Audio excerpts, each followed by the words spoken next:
Good evening, Jeff. Good evening. How are you, How Rob? are you? Thank Are God. you well? Thank God. We just made it. We davened at shul and we had a minyan. We only finished at 25 past. So it was a rush to get back and light the candles and have our 20 minutes, and so made it. You made it. Okay. Frank should You be made it. joining also. He's a bit Yeah. slower. Yeah. That's it. Frank is with us now. Frank just joined us. Great. Great. I think because the World Cup, we're not going to have, I don't know what's going to happen. I hope that people are going to join us. But you know, the World Cup is... They're playing, I don't know. I think it's penalties now or something. I don't know. It doesn't make a difference. I see that also Lionel joined us. Good evening, Lionel. Thank you for joining us. Frank, thank you for joining us. Doreen. Obviously, Jeff with us. We'll just wait. It said Doreen, but that's Lionel Pogo. So we'll just wait another few more minutes, and then we'll look who else joining us. I'm sure that a lot of people are going to join us shortly. What we're going to speak tonight, I'm going to do a lot of halachot. Obviously, the importance of lighting the candles, okay? What should we do in a half an hour during the lighting of the candles? Who's obligated to light candles? That's what we're going to speak tonight. We're going to speak about oil and twigs, the candle twigs, which one of them are kosher, certain minhagim. We're going to speak about also about the most important thing is the idea of what do you call it? The custom that we're going to speak. We're going to speak about the Kriyat Torah of Hanukah. Then we speak about the Hallel. Why do we say Hallel? How come that we say Hallel? Why do we say a full Hallel? We also have to explain why do we read Parashat Nesi'im. And in the end, we're going to bring, please God, a mystical explanation of lighting the candle with the brocha. What does that mean? Be'ezrat Hashem, we're going to try to go through all of that through the show. So Be'ezrat Hashem, na'aseh v'natzliach. Ve'Hashem alenu berachamav yarviach. I would like to dedicate the show tonight in a soul of Esther Kaden Bat Ketia, Mordechai ben Rahma, Harav Avraham Haim ben Eliezer Yaakov, Tamar bat Zehava, Shulamit bat Avraham Eliezer, Yaakov Salomon ben Farha, Dvorah Ruth bat Beila, Shosha Blima bat Mordechai Betzalel, Malka Regina bat Joya, Keti Gurgia bat Farha, Nishmatam Tiet Shvura B'tzura Haim. Also, I would like to dedicate the show in health of ליאורה בת מרים, מנשה נג'י בן פרחה, הרב אברהם בן מרימה, הרב שלמה יהודה בן דליה, הרב משה בן דבורה, דבורה בת אסתר, אורנה בלומה בת מרים, שיינה קיילה בת חנה, מרדכי דוד בן לאה, אריה לב גרשון בן שמעון הכהן, שמואל מאיר בן שושה בלימה, מרים בת זלדה ליבה, משה אברהם בן חנה ריבה, חיה ציפורה בת רחל, איילה עדן בת רבקה, וטובה ליבה בת רחל. Please God, the show will be in health of those people, ושאר כל חולה ופצועי עמו ישראל בכל מקום שהם. Okay, אז חג חנוכה שמח, חג אורים שמח to everyone, to wish everyone a happy Hanukkah. First of all, tonight is the first candle, as we announced, and now we start with the show Be'ezrat Hashem, na'aseh v'natzliach, ve'Hashem alenu berachamav yarviach. As you all know, the main mitzvah that we have in Hanukkah is to light the candle. And the main reason for it is that we're lighting the candle in memory of two things. Number one, the victory of the Jewish people over the Greek in a war during the Second Temple. The second reason that we light the Hanukkah candle in Hanukkah is the show to publicize the miracle that happened to the Hashmonaim when they light the Hanukkah, when they light the menorah, in a second Bet HaMikdash. Okay. While before lighting the candle, a half an hour before lighting the candles, Okay, Rabotai, a person not allowed to have a meal. What it mean a meal? I have to explain. Sauda. Sauda is on a bread that the person eat at least. Okay, a person must not eat a bread a half an hour before in a quantity of 56 grams. That's kabeitza. Also, a person not allowed to have a meal, okay, on ogot. Ogot, it's mean a cake or anything that you say mezonot. If it's over 56 grams, that's kabeitza. A half an hour before you start to light the menorah, a person not allowed to do any melacha, to start a new melacha. A person not allowed to study Torah a half an hour before lighting the candles, okay? On the first night, a person have to say 3 brachot, as you all know. And we say Ladlik ner shel Hanukah, okay? Then we say Ala Nisim v'Shechianu.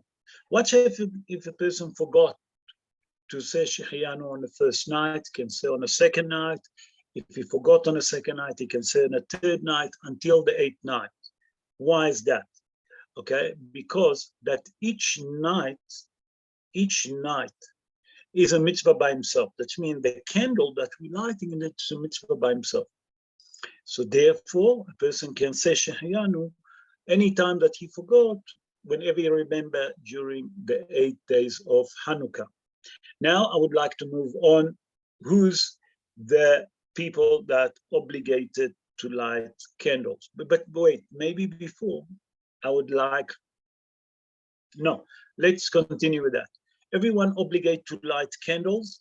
That means it's a male, it's a female. Everyone obligated to light the Hanukkah candle, include kids that over the age of 13.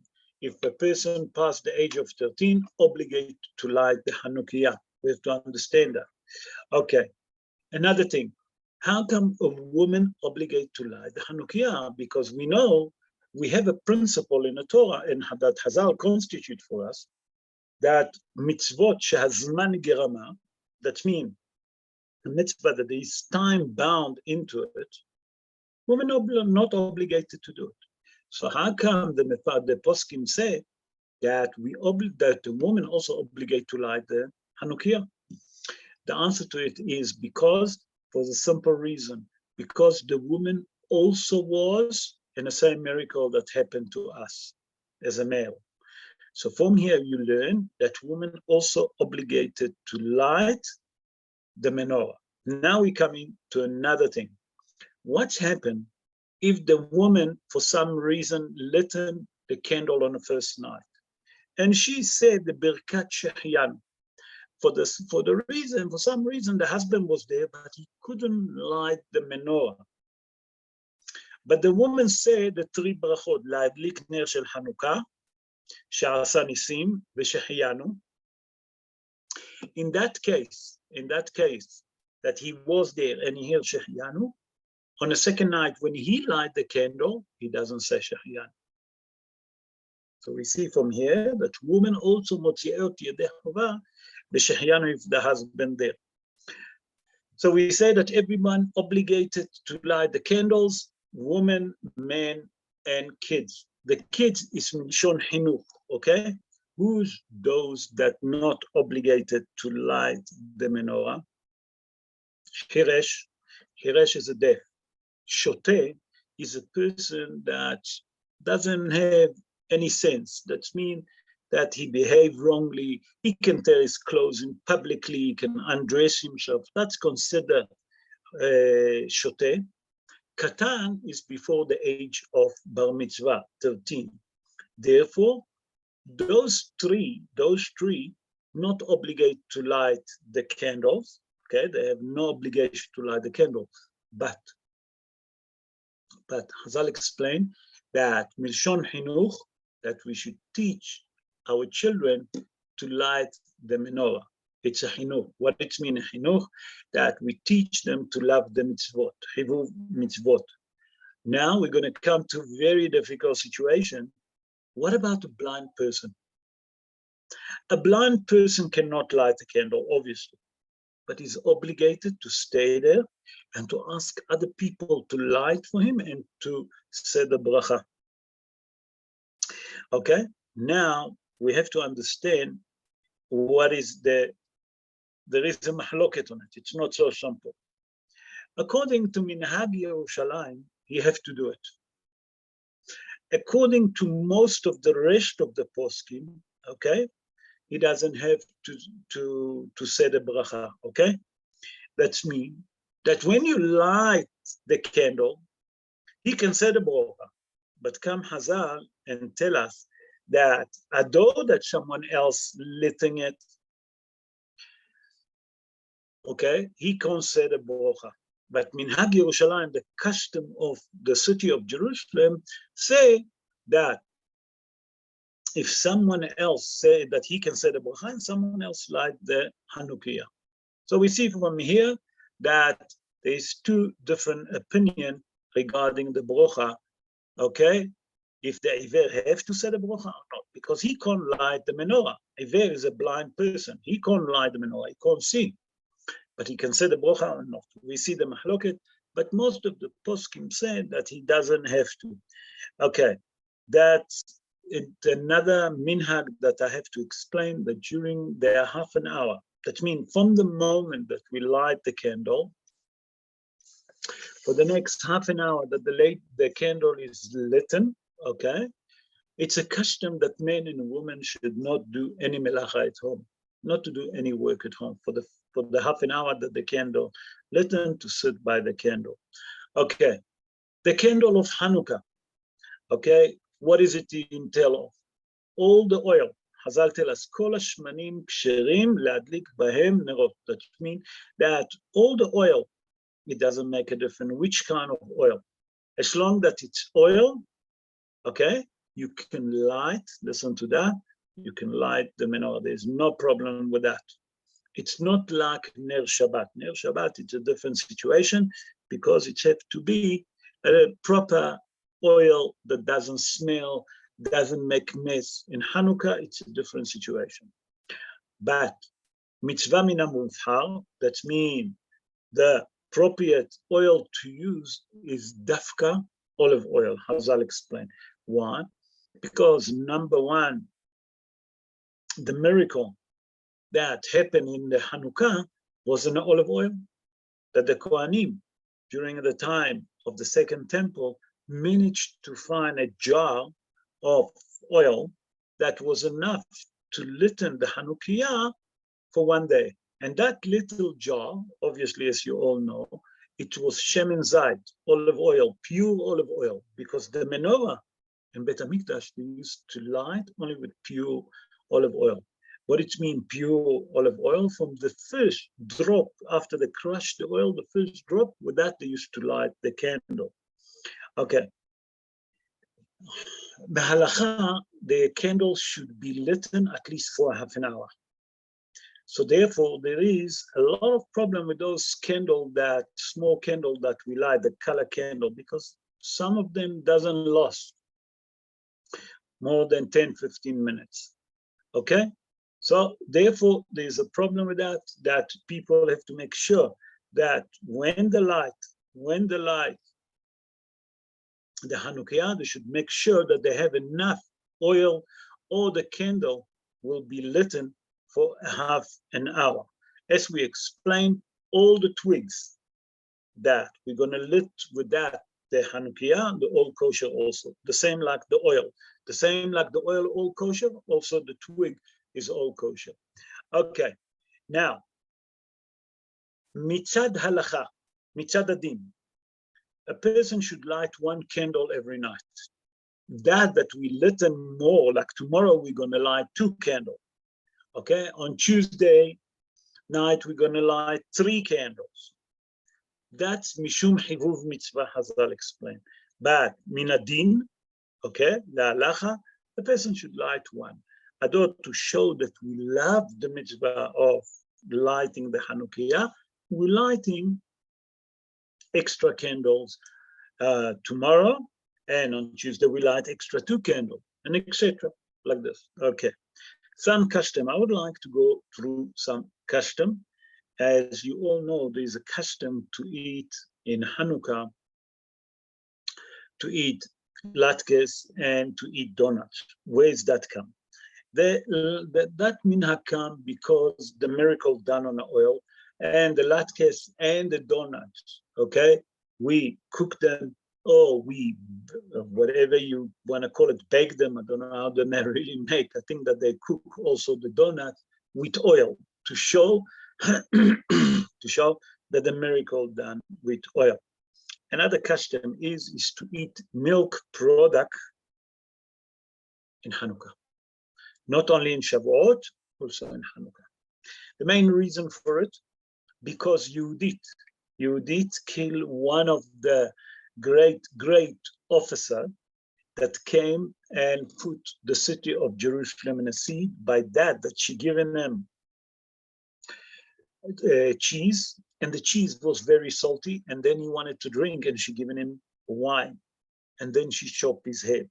So therefore there's a custom, okay, that a person should eat milk product on Hanukah. Okay, there is a minhag that people do sauda. Sauda, again, I have to explain, sauda is a meal, but a meal that we talking, it's a meal over the bread, that the person say motzi lechem min haaretz and then say birkat hamazon. It's a custom to do that on Hanukah to show that the days of happiness.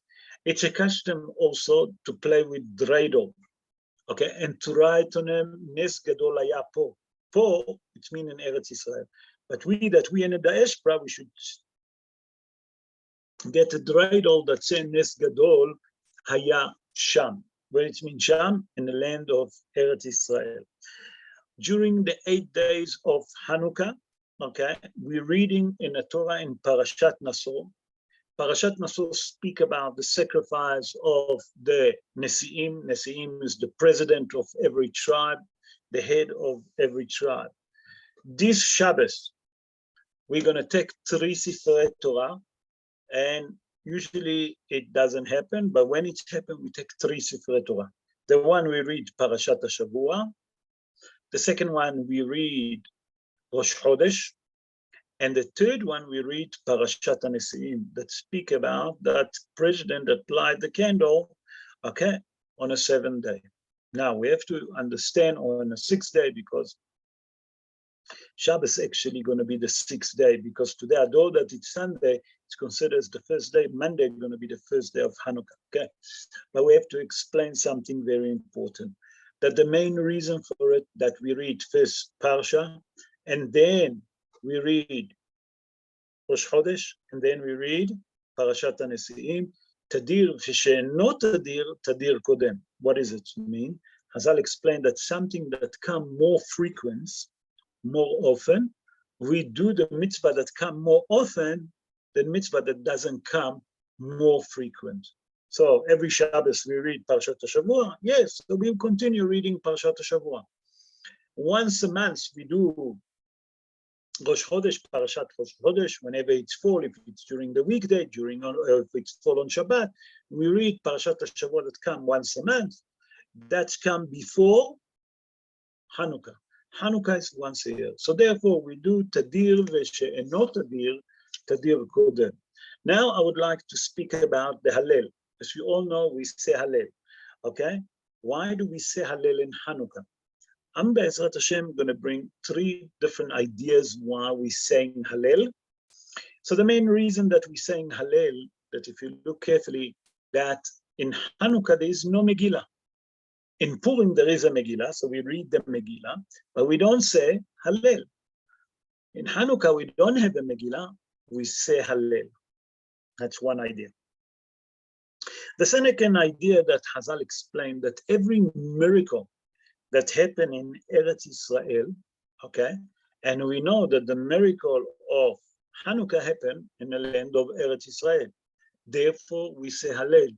While in Purim, the miracle in Purim never happened in the land of Eretz Israel, it's happened in Persia, okay? Therefore, we don't say Hallel, okay? And the third explanation why we saying Hallel, okay? Hazal explained that when you see a nation, okay, empire, that collapse, okay, like happened with the Greek Empire that completely collapsed, okay, there you have to say Hallel. The difference is you say, but also in Purim. No, in Purim, the empire never collapsed. Aman Rashada, but the kingdom of Ahashverosh continued. So therefore, we say in Hanukah Hallel, in Purim, we don't say Hallel. Now I'm going to come to the second question that we say at the beginning of the show that we're going to explain. How come that we say a full Hallel? A full Hallel. So every day in a time of Bet HaMikdash, when I say Bet HaMikdash, I'm talking about the second Bet HaMikdash, after the Hashmonaim and the Kohanim, pure Bet HaMikdash. What does it mean? That all the altars that was in Bet HaMikdash was contaminated. Why is it was contaminated? Because the Greeks sacrificed on them unkosher animal. One of the things that caused the coup, like we explained in a previous show, that they brought a pig and they slaughtered it on the Mizbeach. The Mizbeach became tameh, impure. Therefore, they needed to take it down to pieces and to put it aside as a shemus. They couldn't throw the stone, okay? Because the stone is a tashmish kedusha, and if it's become tashmish kedusha, you can't throw it. What it means tashmish kedusha? Something holy that been done with that. Therefore, you can't just get rid of it or throw it away. So what's happened? They needed to inaugurate the Mizbeach. They needed to build the Mizbeach, a kosher Mizbeach, okay? After they inaugurate the Mizbeach, okay, each prince of every tribe brought a korban, okay? And when you bring a korban, on that day, it was a Yom Tov for him, and they used to say Hallel. Therefore, we say Hallel, okay, in Hanukah. So from here, you learn something very important, because in a memory of that each head of the tribe used to bring a korban, okay? You can bring now also, you can't bring a korban, but we say Hallel, the same like they used to do, okay? Also, that every day we light a different candles, because every day it's a mitzvah by himself. How do we know that? Because every day you need to light one candle. Now that we go in and we adding up. That's the mahloket between Hillel and Bet Shammai. Hillel say that every day added up. Bet Shammai, by the way, the mahloket is Gemara Masechet Shabbat, Kaf Aleph Amud Bet. That means 21 folio 2. There, Shammai say you should light the first day 8 candles, and every day you take one off. That means on the first day 8 candles, the second day 7, the third day 6, and etc. until it's finished. That's the mahloket between Bet Shammai and Bet Hillel. Le'alacha, as you all know, we pasken like Bet Hillel, because every day the first day we light one, holech v'mosif, we adding up. Okay, so that's what we have to do. Therefore, because every day is a Yom Tov by himself, we're saying a full Hallel on it. I think now we're going to get to Parashat Nesiim. How come that we have to read Parashat Nesiim in Hanukah? Sorry. So we have to understand that what's happened. Why Dafka Parashat Nesiim in Hanukah? As you all know, that when was the inauguration of the tabernacle in the wilderness, the tribe of Levy didn't light it, didn't have anything to sacrifice. They didn't sacrifice. Also, we saw that Aaron HaKohen saw that his tribe, is a tribe of Levy. Not that he became a Kohen, but he's from the tribe of Levy. And he saw that his tribe, didn't sacrifice. And Hazal explained that he was worried, he was upset, might the sin of Het HaEgel, because of that, HaKadosh Baruch Hu didn't allow him to sacrifice during the inauguration of the tabernacle. Come HaKadosh Baruch Hu and said to him, said to Aaron HaKohen, okay, that will be a time that your mitzvah of lighting the menorah, because the mitzvah of lighting the menorah, it's the Kohen. Kohen was a ma'ala, that means a small stool, you have to stand on it and to light the candle.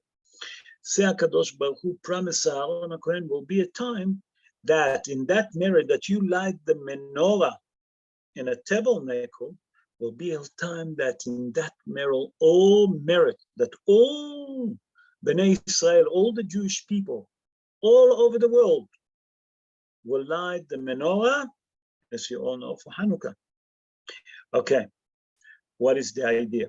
The idea is to tell us that the main reason that we read it, that it's to remind us that in the time that the tabernacle, when they brought the sacrifice, that's what we're reading, the tribe of Levy wasn't. But in the merit of that, we have that Aaron was upset, HaKadosh Baruch Hu given him a mitzvah, that he will light the menorah, but not only that, that will come a day that all Bnei Israel will light the menorah for 8 days. So that's why we're reading Parashat HaNesi'im. Another idea why Dafka Parashat HaNesi'im. I saw a commentary that brought in a Psikta Rabbati, okay? And there in a Psikta Rabbati, Hazal explained that we all know that in the 25th of Kislev, they finish to prepare all the vessel. They prepare everything for the tabernacle. When they inaugurate the tabernacle in the wilderness, Be'alef ben Nisan, okay? Later on, in the month of Nisan, Hazal explained and said that HaKadosh Baruch Hu paid the month of Kislev, the 25th of Kislev, many years later, close to 1,000 years, plus minus 2,000 years later, no, 1,000 years later, that the children of Israel, okay, will light the menorah all for the 8 days. Therefore, to remember that, we read Parashat HaNesi'im that speak about the sacrifice. Okay. Also, if you look exactly what we're reading in Hanukah, that speak about the inauguration of the altar. That's one of the idea that we're doing it. Why? Because during the time of the second temple, okay, that was the idea is to build the altar, because we said that there was contaminated. And when we read in Parashat HaNesi'im, it's explain about the inauguration of the altar. Okay. Later on, we all know that during the 8 days of Hanukah, the 8 days of Hanukah, Yemei Sason v'Simcha, today are joys of happy. And those days are we forbidden, okay, from Hespedim, Bichya, V'Tachanun. What does it mean? During the 8 days of Hanukah, Pasken the Maran Shulchan Aruch, Rabbi Yosef Karo, born in the city of Toledo in Spain, he born around 534 years ago. 534 years ago, yes. In Shulchan Aruch, in Or Haim, Taf Resh Ayin. Taf Resh Ayin, it means 670, okay? Verse 670, Pasken the Maran, during the 8 days of Hanukah. We don't say Tahanun, we don't say Hespedim, that's eulogizing. Ve'en Bichya, we're not allowed to cry. Okay, what is the reason for it? The reason for it, explained the mystical rabbi, that when a person cries Has v'Shalom during the days of Hanukah, he actually giving strength for the evil forces, the other forces, the forces of the darkness.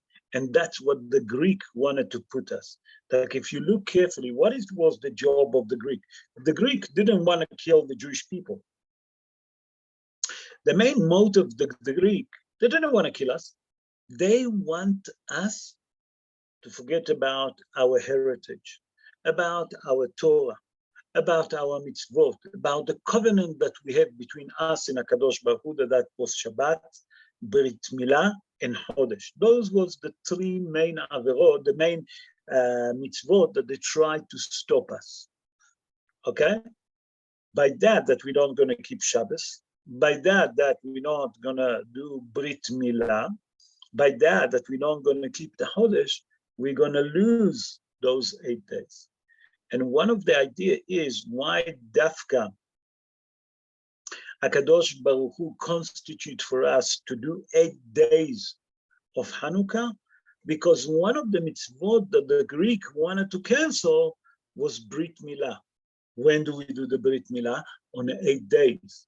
HaKadosh Baruch Hu came and said, no problem. You wanted to cancel the Brit Milah that fall on 8 days.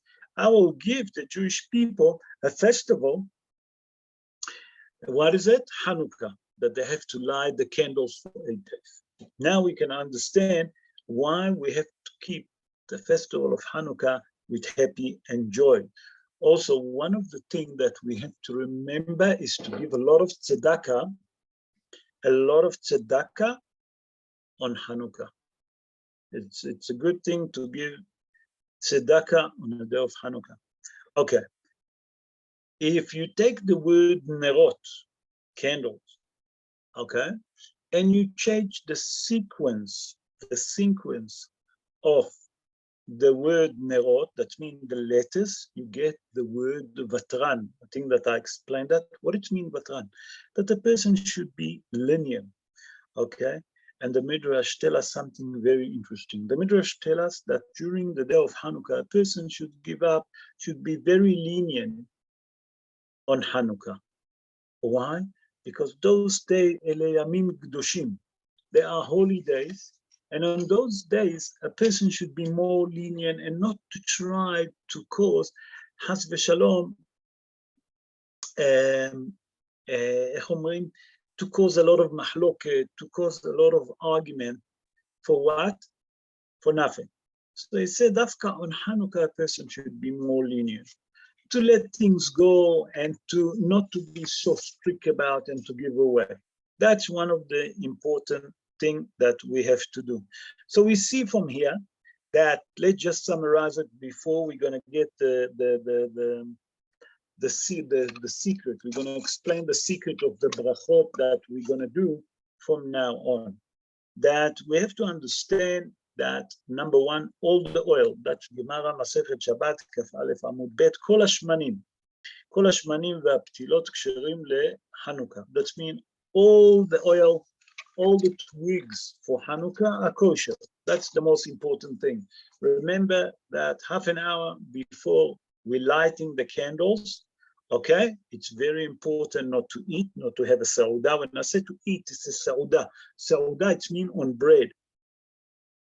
Okay, not to do any melacha. And after you lit on the candles, for the first half an hour, not to do a melacha, it's a custom. That's a custom. Yeah, let's don't confuse between them. Now, I would like to get to the final part of the show. And with that, we have to explain the brachot of Hanukkah. Nachon that on the first day, or when a person forgets to say on the first day, you always add up the Birkat Shechianu. But after we say the Birkat Shechianu on a candle, that's usually on the first night, we all say, as you all know, tonight we say 3 brachot, but after that we say 2 brachot. That means if tonight we say Shechianu, those that forgot have to say it tomorrow night, or whenever they remember during the day. But tomorrow night, we're going to say, Asher kedeshanu b'mitzvotav tzivanu lehadlik ner Hanukah. And the second bracha, שעשה ניסים לאבותינו בימים ההם בזמן הזה. Okay? We have to understand what is the connection. Okay? Rabotai, if you look carefully, each brocha of these two brocha that I mentioned, להדליק נר חנוכה, okay, שעשה ניסים, there is in each brocha 13 words. And I'm going to go with you. Baruch Ata Hashem. Elokeinu melech haolam, she'asa nisim la'avotenu, bayamim hahem, bazeman hazeh. Okay, we have 13. The same, להדליק ner Hanukah, 13, counted. Why dafka 13? So Hazal explained that when the Greek managed to conquer Harabait, they didn't destroy Bet HaMikdash, but they break inside Bet HaMikdash. They make 13 loopholes from all different corners, okay? And they made 13 different loopholes that they can penetrate Bet HaMikdash, okay? Why is it? That Hazal say that because they make 13 loopholes in Bet HaMikdash, Hazal constitute for us the brachot that there is 13 words on each brocha. Okay? That, what is it? Why did they done dafka 13? Here comes the idea. Take the word ehad. Ehad in Hebrew, it means one. Aleph, Het, Dalet. Gematria, 13. Okay? Then the word ahava, that it means love. Okay? Ahava is Aleph, Hey, Bet, Hey, ahava. Gematria 13. What is the connection? Hazal say, the Mefarshim explain like this. You know why the Greek make 13 loopholes? Because they want us, number one, to forget Ehad, what it means Ehad, the Almighty, that our God is one. And number two, it's the love between us to the Almighty. They wanted to destroy the belief in HaKadosh Baruch Hu. They wanted to destroy the unity between us and the Almighty. Therefore, come Hazal and say that was the main purpose, that the Greek, when they managed to conquer Jerusalem, they never destroyed Bet HaMikdash, the second Bet HaMikdash. The one that destroyed the second Bet HaMikdash was the Roman. Okay, we have to understand and define. But what the Greek done, they contaminated Bet HaMikdash. They contaminated the altar. So when they managed to put a siege and overcome the city of Jerusalem and conquer the city of Jerusalem, they make 13 loopholes in Bet HaMikdash, and the 13 each words 2 words. Number one is Ahava, that it's love. Number 2 is Ehad, that it's the Almighty, to try to break the relationship between the Jews, the love, the belief that we have in Almighty that is one. Another idea that the Mefarshim bring. Why dafka 13 and why 2 brachot? We say each bracha have 13 words, okay? Multiplied by 2, you get 13 times 2, you get 26. Why dafka 26? Hazal explained that 26 is Shem Havaya. What it means, Shem Havaya, Yud Kei, Vav Kei, okay? That's because the Greek wanted to separate us from the Almighty, wanted to separate us from the Almighty. Dafka, we said 2 brachot that fulfill, that will be equivalent words to 26, that's the holy name of HaKadosh Baruch Hu, Yudke Vavke, that's Shem Havaya. What did they want to do? And now we have to understand, and I'm going to link it to the Kaddish and you'll understand. Chazal say, Kol ha'oneh amen yehe shemei Rabba b'kol kocho. Chazal tell us that whoever say amen yehe shemei Rabba or in a Kaddish, b'chol kocho, koreim lo gzar din shel 70 shana. That means they eliminate the decree of 70 years. What does it mean? That b'kol kocho, it doesn't mean to shout, but a person have to have kavanah when he say, Amen yehe shemei Rabba. Amen is Amen. Yehe will be shemei Rabba. That the name of the Almighty will be great. What do you mean the name of the Almighty going to be great? The mystical Rabbi explained that when a person say Amen yehe shemei Rabba, you have to have in mind that the Yud K from Shem Havaya and Vav K from Shem Havaya are going to be connected together, that the name will be fulfilled, and then HaKadosh Baruch Hu will eliminate the descendants of Amalek. Because Amalek created a division in Israel between us and Almighty. That means he separated the Yud Ke Vav Ke, the name of the Almighty, the Yud Ke Vav Ke, that Shem Havaya, he brought a gap between that. And now we have to link it together, to bond it together. And that's the idea of the 13 words that there is in each bracha. Okay, if you count it again, Baruch Atah Hashem, Elokeinu Melech Haolam. Okay, אשר קידשנו במצוותיו וציוונו להדליק נר חנוכה. 13 again. Why do we say דווקא 2? That's equivalent to Shem Havaya, that we want to say that we love HaKadosh Baruch Hu. HaKadosh Baruch Hu is one, and then we link in the Shem Havaya together to destroy those that want to eliminate the love that the Jewish people have to HaKadosh Baruch Hu. And that's the idea behind the brachot that we say. Dafka, in each bracha there is 13 words. I hope that you enjoyed the show. And if there is question, now it's the time, please ask question regarding Hanukah. I hope that you enjoyed the idea of the 13 word that we're going to say from now on is to bond those 26 words equivalent to gematria of Yud K Vav K. Okay, Stephen, Rav, what did you mean by that? The Greeks made 13 loopholes. What? How do you mean 13 entrances, or what is that? 13 exactly. 13 different entrances in Bet HaMikdash. Why did I make it? I explain. When I say loopholes, it's exactly like you said, 13 entrances. Why dafka 13? What was that? So we explained that the word ehad gematria 13, ahava gematria 13. By that they want people to come from all different corners.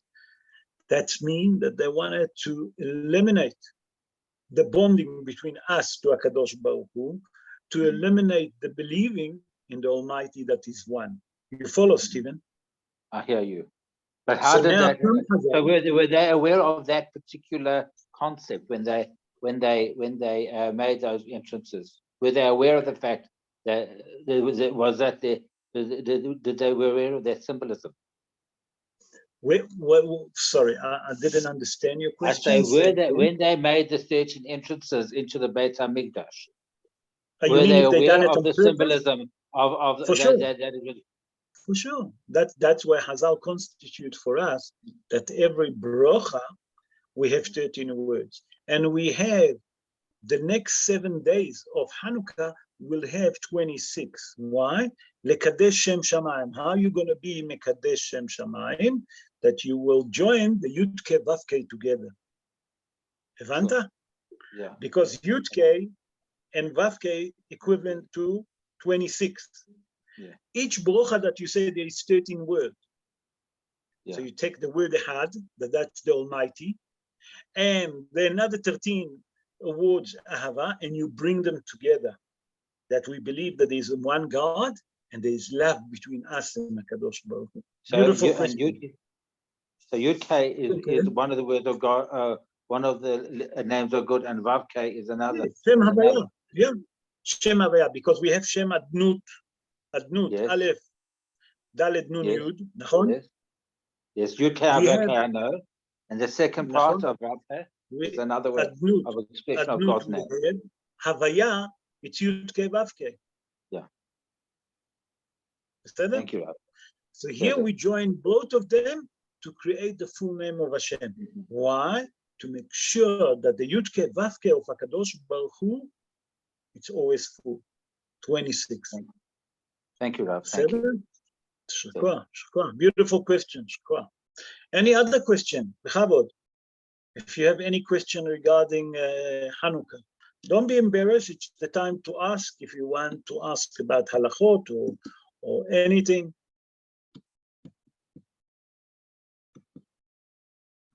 No question? Good evening, Rav. Good evening. I'd just like to just ask. Chag Sameach. You mentioned that we take out the 3 Sifrei Torah and yes, on Shabbat. You talking Shabbat Rosh Chodesh? On Shabbat Rosh Chodesh, and we read the Parsha of the Shavua, and then we read Rosh Chodesh and the Nesiim and Parsha Nesiim. Parashat Nesiim that belong to that day, okay? Belong to that day. So my question is this. This is that day was the preparation. 20th of Kislev was a preparation, wasn't it? For the preparation for the inauguration again, of which we read in Nesiim. It was the preparation of the altar, of the Mizbeach, of the preparation of Mizbeach. Has that anything to do with the name of Nisan, that it was done in Nisan? Is there a connection between Nisan and Nesiim? I don't know. I honestly don't know. יכול להיות. Maybe because on Nisan, the main reason that בשנה שנייה ליציאתם ממצרים, on the second year that they came out of Egypt, that they obviously they inaugurate and everything, and they prepare everything for the tabernacle. Yeah. Maybe. I don't know. I don't know. I really don't know. I'm frightened to say yes or no. No, it it's sounds so good. the same. Nisan and Nesiim, it sounds like the same shorish, but I really not sure. I'm frightened to say yes. I'm frightened to say no. All I know that on the 25th of Kislev, they finished to prepare. Everything was ready to inaugurate the tabernacle. HaKadosh Baruch Hu told Bnei Israel that they're not going to build the tabernacle. They have to wait until Aleph B'Sivan, until the 1st of Sivan. Nisan, not Sivan, Nisan. Okay? HaKadosh Baruch Hu then said, although that the tabernacle was ready on the 25th of Kislev, you waited for Nisan. HaKadosh Baruch Hu promised the month of Kislev that day going to be a day of joy and happiness for the Jewish people later on, 1,000 years later, when the Hashmonaim overcome the Greek Empire after 3 years of war. After 3 years of war, okay, they inaugurate the Mishkan. They inaugurate the altar in Beit Sheni, in the second temple. That means HaKadosh Baruch Hu never forgot his promise for the months of Kislev. He paid them back. If it's belonged to the Nesiim, I don't know, because Parashat Nesiim, we read that it was already in a wilderness, in a time that the inaugurating of the tabernacle. Yes. So maybe yes, maybe no. I'm frightened. Rab, may I make a suggestion? Rab, may I make a suggestion?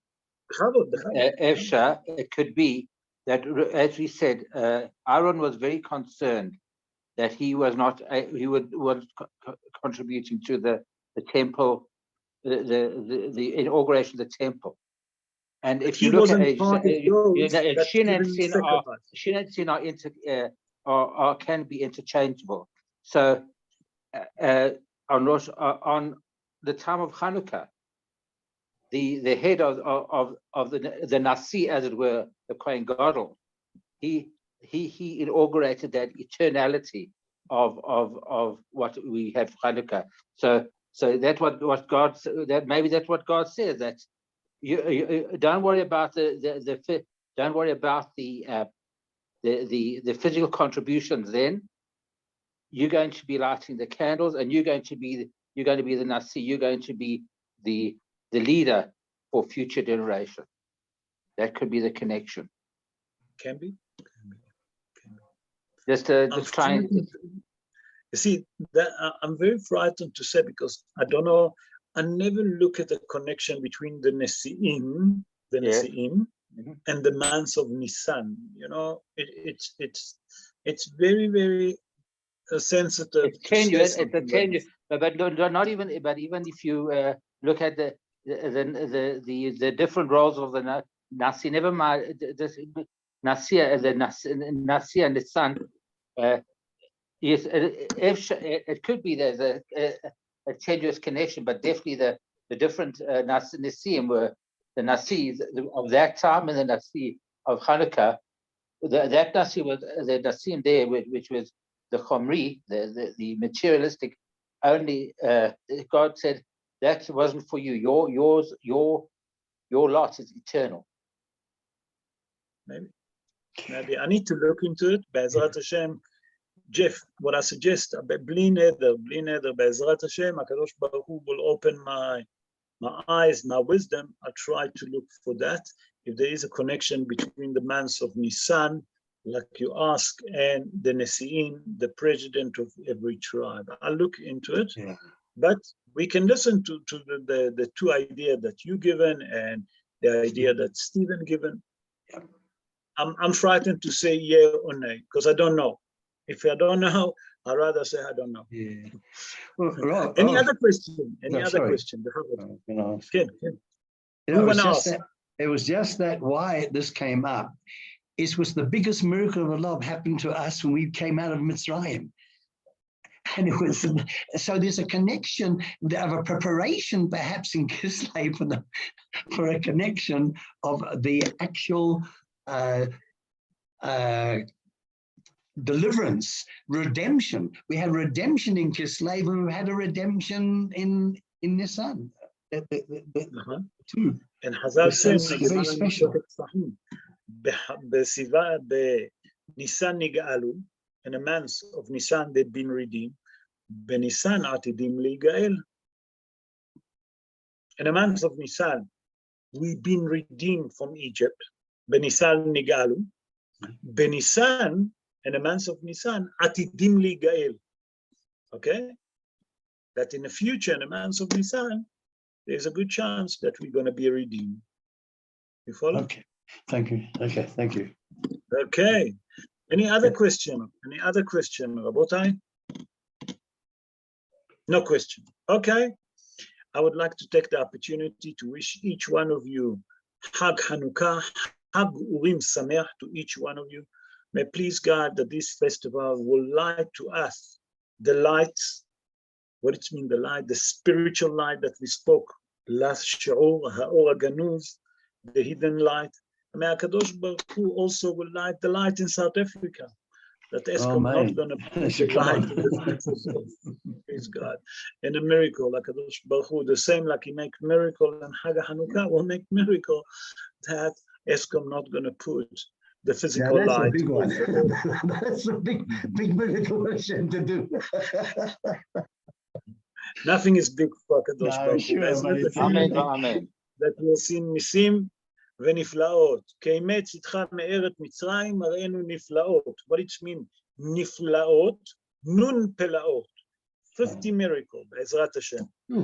Guys, to wish you all a beautiful week, a week that happiness, a week of joy, a week of health, a week of beautiful parnasa to us, to call Amo Bet Israel wherever they are. Amen. Ken Yeh Ratzon. Have a Hagurim Sameach, everyone, and good night. And Be'ezrat Hashem will meet again if HaKadosh Baruch Hu will allow us and not going to allow ESCOM to put the light off. Thank Have a good night. you. Have a good night, everyone.